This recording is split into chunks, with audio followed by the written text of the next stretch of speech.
Welcome to our channel. On this channel, we will do our best to keep you updated on the developments in the Russo-Ukrainian war, which started with the Russian offensive on the 24th of February 2022. In 2021, tensions began to rise between Russia and Ukraine as Russia began to amass a large military presence along their shared border, with troops even being deployed from neighboring Belarus. Russian President Vladimir Putin publicly expressed his discontent with the expansion of NATO and made it clear that he did not want Ukraine to have any chance of joining the military alliance in the future.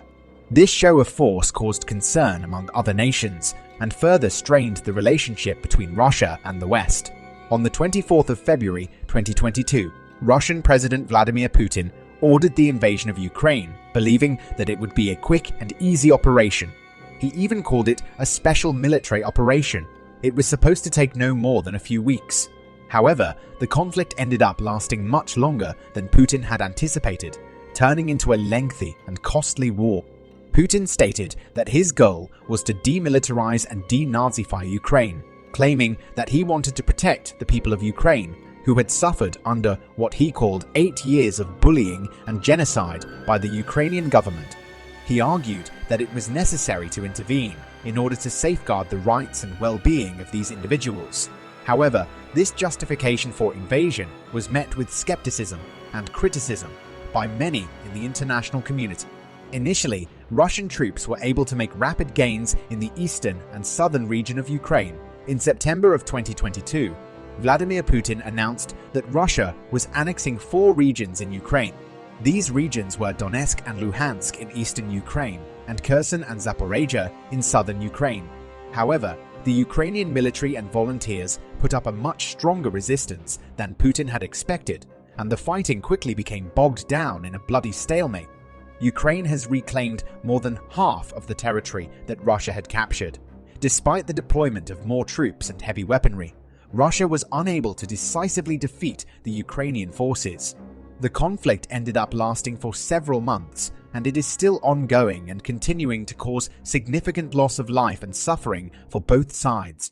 For now, it looks like Putin's decision to invade Ukraine was a costly mistake, with Russia facing economic sanctions and international isolation as a result of its actions.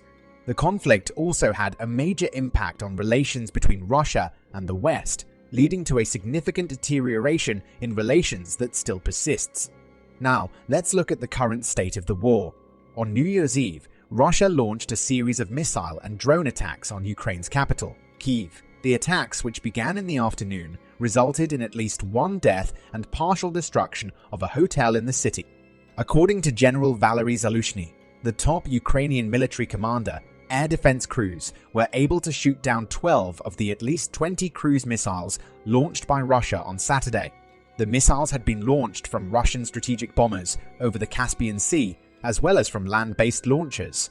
In response to this, Ukrainian forces targeted a vocational school in Makivka in the Donetsk region with 6 US-made HIMARS rockets. This was one of the deadliest attacks on Russia since the war began. The strike occurred during the first minutes of the new year, according to Daniil Bezanov, a Russian-installed Donetsk official. Russia's Ministry of Defense didn't acknowledge the incident until more than 36 hours later in the final paragraph of a daily roundup.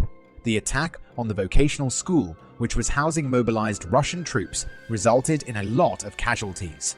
Russia initially acknowledged 63 deaths, but later raised that number to 89. Ukraine claimed a higher casualty figure, stating that approximately 400 Russian soldiers died in the attack. Russia has a history of underreporting its casualty figures.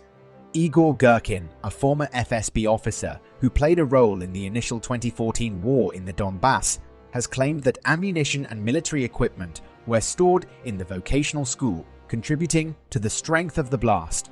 He has blamed Russia's generals for the losses. The attack has caused a significant backlash in Russia, with mourners voicing grief and anger at a public commemoration for the soldiers killed in the strike. A report by state-owned news agency TASS cited Donetsk officials and stated that Ukrainian forces were able to identify the target due to Russian soldiers using their mobile phones. This sparked anger among Russia's military reporters. In response, Sergei Mironov, leader of a Kremlin-loyal party in Russia's parliament, has called for an investigation to determine if treachery or criminal negligence was behind the attack, and has demanded criminal liability for officials who had allowed the concentration of military personnel in an unprotected building and all the higher authorities who did not provide the proper level of security. Russia, on the other hand, targeted infrastructure in Ukraine's capital city and surrounding areas, causing power outages and damaging energy facilities. Russia also used Iranian-made Shahad drones for strikes in Ukraine, but Ukrainian forces shot down 45 of these drones. Kyiv's police chief Andriy Nebitov posted a photo on the Telegram app showing a piece of a drone used in an attack on the capital, with a handwritten sign in Russian reading Happy New Year.